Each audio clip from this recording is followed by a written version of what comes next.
Hello and welcome to Cafe Mutual YouTube channel. Friends, value funds have gained momentum over the last 1 year.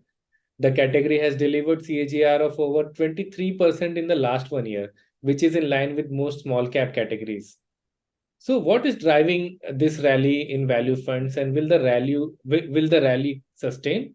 To answer these pertinent questions, today we have with us Dhrumil Shah, Fund Manager, Nippon India Mutual Fund.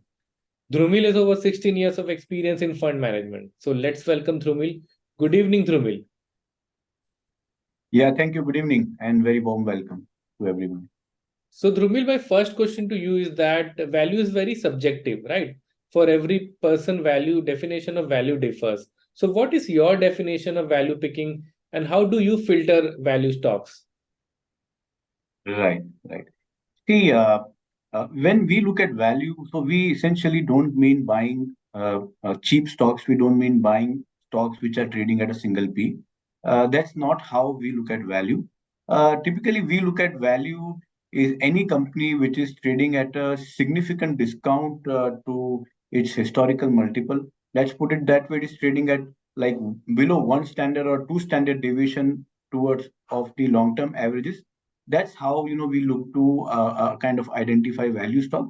So typically, you will find many companies or sectors essentially which are not doing well at that particular point of time, but earnings are also depressed and valuation multiples are also depressed. So Hmm. basically, this is a combination where you are getting any company which is negatively impacted because of the macro factors where earnings are down, and Hmm. also because of the challenging macro, valuation multiple also goes down. And essentially, the valuations are available at one standard deviation or two standard deviation below the long-term average. That's how broadly we look at value, and that's how we identify value stocks. Great.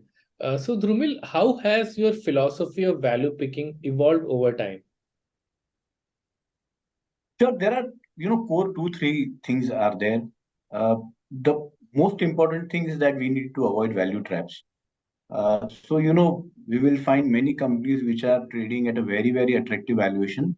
But the most important thing, behind those stocks is the long-term kind of the visibility of the business. So there are many companies which are probably available at a high single digit or a low double digit P's. But the issue is with respect to the terminal value of those business. So we try to avoid value traps. That's the one thing which we always try to do. And we don't buy stocks just because they are cheap, and that's the point number two. How we also kind of trying to avoid this kind of value traps. Um, so essentially, what we do that we like to buy stocks which are reasonably valued but not very cheaply valued. But these are companies which are run by very strong management and they have very strong fundamentals. Their balance sheets are also in a very decent shape, and whenever cycle turns in their favor, these companies come back very strongly. Okay. So, Dhrumil, as you know that value funds are among the top performers over the last 1 year period. So, Right. what is that I mean, what are the things that has helped the category to get its mojo back? Sure. There are a couple of points to it. I put it that way that if you look at the interest rate regime, I think we are now running at a very high interest rate regime over last 1 odd years. Apart from higher interest rate, if you look at I would put it that way, the overall growth, I think overall growth has kind of now kind of subsided. So uh, uh, I think after COVID, all the sectors were kind of firing, and now after opening up, you will find that there are few sectors which are kind of not doing well. But however, in general, if you see the economy is in really good shape, and when you see that overall GDP growth rates are in a very kind of a decent numbers, you will find that many value stocks doing well. So essentially, what point I'm trying to make that you look at some of the banking stocks. So if you look at the credit growth, which is almost happening in the the range of 14 to 16%, NPA issues are behind, and that's the trigger for banking stocks to do well. So on one hand, very expensive stock, growth stocks, suddenly growth momentum has kind of faltered. And on the other side, the stocks which were trading at a significantly cheaper valuation compared to their historical averages, they have started to doing well. they have started to show a very decent growth. And that's how, that's the reason why value stocks are doing well over last 1.5 years. Great. So, Dhrumil, your fund, which is Nippon India Value Fund, has outperformed its benchmark across most time frame, 1 year, 3 year, be it 5 years. So, what are the three things Right. that have helped that has contributed to the outperformance? Yeah. See, I think when we run a value fund, the most important thing is not to pay a very crazy valuation for a really fantastic business. Because if we pay very high or a steep valuation for a great business, I think making money from that business over a longer period of time becomes very difficult. Hmm. uh, Thinking absolute return is again, one core philosophy. We kind of follow that a stock which we are buying should be reasonably valued and should make money for us over a medium period of time. That's the second thing how we look at. And I think sectoral diversification has also helped us, that identifying value picks in many sectors, that has also helped us. So these are the main three points what I would like to put. Okay. So, Dhrumil, the majority of exposure of the fund is in large cap stocks. So, what's the rationale behind that? Sure. See, today about 55 to 56% of our fund is invested into large cap, Hmm. and about 20% is invested into mid and the small cap category each. So we are trying here to run a pretty much balanced type of portfolio, that we are not going very heavy on large cap, nor we are kind of avoiding small and mid caps. But if you ask me particularly last 1.5 year, Hmm.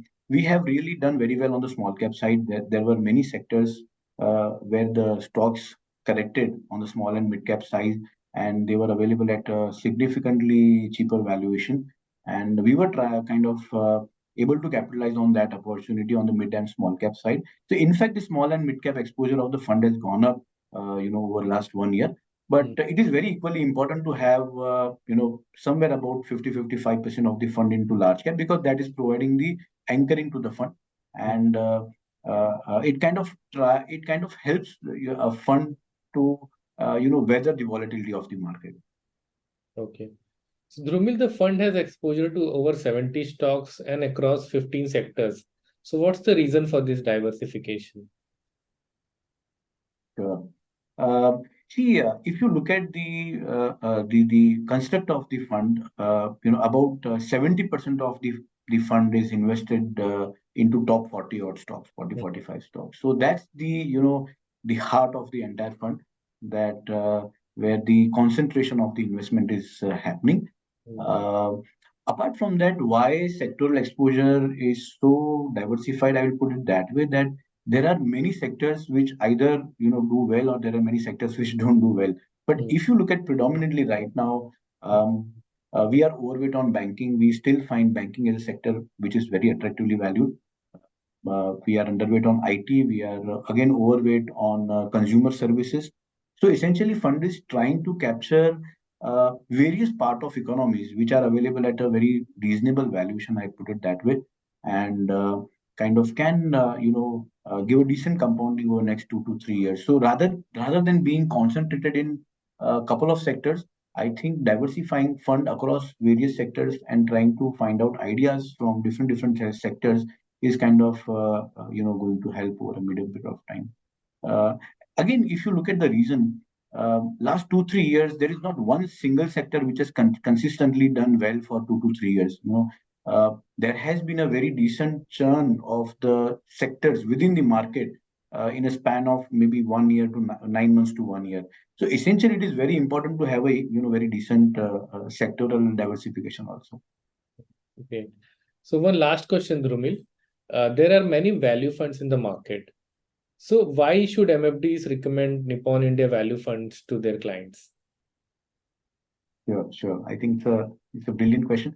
I would put it that way, that the philosophy with which we are running our value fund, so we are not getting into buying deep value stocks. We are not getting into value trap stocks. I would put it that way also. Essentially, what we are trying to do, we are trying to identify sectors or stocks today which are available at a reasonable valuation, and they are not available at a very crazy valuation. That's how kind of we are trying to differentiate our fund, so we don't shy away from buying a 20 or a 25p stock, provided if that stock yesterday or some months back, some years back, was trading at 15p 50p. So essentially what I'm saying, that we also give a very decent weightage to the relative valuation. If some stock, if it was trading at a 50p, because of certain reason, if the valuations has come down to maybe 20p or 22p, I think it also qualifies to be a very good investment in a value fund. I would put it that way. So we are not kind of staying very much on following a buying stocks which are available at a single P. That's how, broadly I would put it that way. That's how we are trying to differentiate our fund. Great. All right. With that, And yeah, yeah, you can add. and one more point to it. See, if you look at today, 90% of the money which is being invested into the market in through various schemes or funds, 90% of money is actually chasing the growth and just growth style of investing. Right. So what is happening? The value stocks were, or even I would put it that way, value stocks even today are kind of underowned by the market.